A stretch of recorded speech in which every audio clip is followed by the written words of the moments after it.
Assalamualaikum warahmatullahi wabarakatuh. Nama saya Muhammad Rafi Palevi dengan NIM 400305226200029, mahasiswa Teknik Infrastruktur Sipil dan Perancangan Arsitektur, Universitas Diponegoro, tahun angkatan 2025. Di sini saya akan menjelaskan konsep skala dalam bidang konstruksi. Jadi skala itu adalah perbandingan antara ukuran pada gambar dengan ukuran sebenarnya di lapangan. Nah, dalam bidang konstruksi itu, ukuran objek proyek terbilang sangat besar sehingga sangat mustahil untuk dimuat dalam kertas yang ukurannya terbatas. Sehingga digunakanlah skala ini agar seluruh gambar tetap menunjukkan bentuk dan ukuran secara akurat meskipun ukurannya telah diperkecil maupun diperbesar. Nah, selanjutnya ada jenis skala. Yang pertama ada skala pembesaran, yaitu digunakan untuk memperbesar objek kecil agar terlihat lebih jelas. Nah, biasanya ini digunakan untuk memperjelas objek-objek atau detail-detail yang sangat kecil ukurannya agar terlihat jelas pada gambar. Yang kedua ada skala pengecilan, yaitu untuk memperkecil ukuran objek besar. Nah, seperti yang telah saya sebutkan sebelumnya, jadi skala ini juga digunakan untuk memperkecil objek yang terbilang sangat besar agar dapat muat di dalam kertas yang ukurannya terbatas. Yang ketiga ada skala numerik. Sebenarnya skala pembesaran dan skala pengecilan ini termasuk ke dalam skala numerik karena keduanya itu dinyatakan dalam bentuk angka perbandingan. Contohnya itu adalah 1:100, yang mana artinya itu 1 cm dalam gambar mewakili 100 cm atau 1 meter jarak sebenarnya. Selanjutnya ada rumus dasar skala. Rumus dasar skala ini ukuran pada gambar dibagi ukuran sebenarnya. Nah, dari rumus dasar ini juga nantinya ada rumus turunan untuk mencari ukuran pada gambar dan ukuran sebenarnya. Selanjutnya ada contoh soalnya. Contoh salah satu, pada gambar denah di rumah, panjang sebuah dinding adalah 4 cm dengan skala 1:100. Tentukan ukuran sebenarnya dinding tersebut. Nah, dari soal diketahui ukuran pada gambar itu 4 cm dengan skala 1:100. Untuk penyelesaiannya, rumus mencari ukuran sebenarnya itu ukuran pada gambar dikali skala. Nah, tinggal masukkan angkanya dan hasilnya pun didapatkan yaitu 400 cm atau 4 meter. Jadi ukuran dari dinding tersebut adalah 4 meter. Selanjutnya soal 2 yaitu pada gambar digunakan skala 1:200. Jika panjang jalan sebenarnya adalah 30 meter, berapakah panjang jalan pada gambar? Nah, dari soal itu diketahui ukuran sebenarnya adalah 30 meter dengan skala 1:200. Nah, yang pertama itu kita harus mengkonversi satuan meter ke sentimeter untuk mempermudah perhitungan kita nantinya. Dan untuk rumus mencari ukuran pada gambar, rumusnya adalah ukuran sebenarnya dibagi skala. Nah, selanjutnya tinggal masukkan angka-angka yang telah kita ketahui dan hasilnya pun terlihat itu 15 cm. Jadi panjang jalan pada gambar itu adalah 15 cm. Selanjutnya soal ketiga, ukuran kolom pada sebuah gambar adalah 5 cm. Jika ukuran sebenarnya kolom adalah 5 meter, tentukan skala yang digunakan pada gambar. Diketahui ukuran sebenarnya adalah 5 meter dan ukuran pada peta adalah pada gambar adalah 5 cm.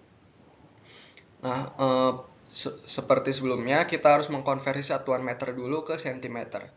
Nah, seperti yang telah diketahui, rumus skala adalah ukuran pada gambar dibagi ukuran sebenarnya. Nah, kita tinggal masukkan angka-angkanya, didapatkan hasil 100 sehingga skalanya adalah 1:100. Selanjutnya soal 4, sebuah rumah dengan ukuran lahan sebenarnya adalah 6 kali 12 meter. Digambar dalam kertas A3 berukuran 42 kali 29,7 cm.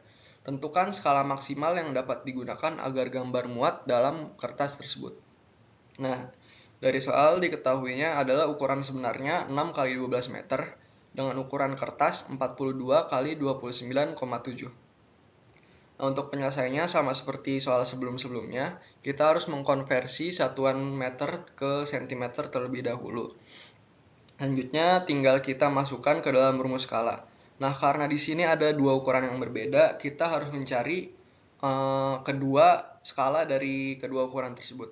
Yang mana skala panjangnya dari sini terlihat hasilnya adalah 1:14,3 dan skala lebarnya adalah 1:40,4. Nah, untuk mencari skala maksimum itu kita tinggal memilih atau memilih lah skala yang lebih besar, yang lebih besar dibanding skala yang lain. Nah, jadi skala di sini adalah 1:40,4. Namun, untuk mempermudah nantinya untuk mengkonversi dari ukuran sebenarnya ke ukuran pada peta, lebih baik menggunakan skala standar, yaitu 1:50. Selanjutnya, contoh studi kasus. Di sini ada seorang drafter membuat denah gedung dengan ukuran sebenarnya 60x50. Diketahui skala yang digunakan adalah 1:200. Pertanyaannya, apakah skala yang digunakan sudah benar jika gambar dimuat dalam kertas A3?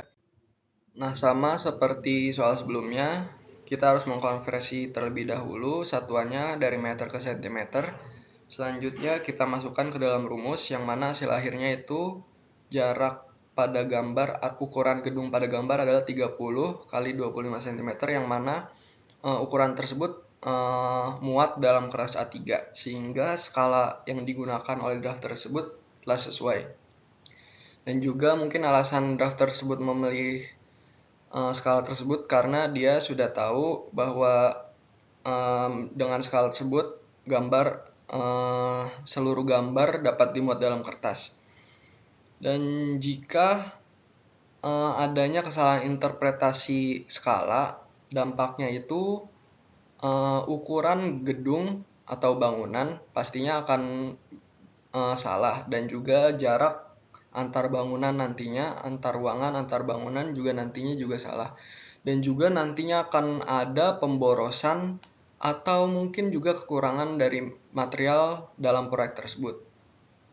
Dan juga sehingga kita harus teliti dalam menghitung atau mencari skala tersebut agar hal tersebut tidak terjadi nantinya. Kenapa skala penting dalam bidang konstruksi? Yaitu karena skala itu dapat mempermudah kita untuk memuat seluruh gambar ke dalam kertas yang ukurannya terbatas dengan tetap menunjukkan bentuk dan ukuran secara akurat meskipun ukurannya diperkecil atau diperbesar. Dan juga untuk membuat gambar tersebut lebih jelas dan mudah dipahami oleh para pekerja di lapangan nantinya. Dan juga ada dampak ketika kita melakukan kesalahan interpretasi skala, yaitu ada dampak teknis dan finansial. Untuk dampak teknisnya itu seperti yang saya sebutkan sebelumnya, ukuran dari bangunan yang kita buat nantinya akan tidak sesuai dengan apa yang kita rencanakan, dan juga jarak tata bangunan atau antar bangunan, antar ruangan nantinya juga salah. Dan untuk dampak finansialnya yaitu kita akan kerugian waktu dan biaya karena mungkin nanti adanya pemborosan material dan pemborosan material maupun kekurangan material, sehingga nantinya akan ada waktu yang tidak sesuai timeline-nya. Oke. Nah, dan mungkin sekian dari saya. Mohon maaf jika penjelasannya kurang jelas. Sekian. Terima kasih. Wassalamualaikum warahmatullahi wabarakatuh.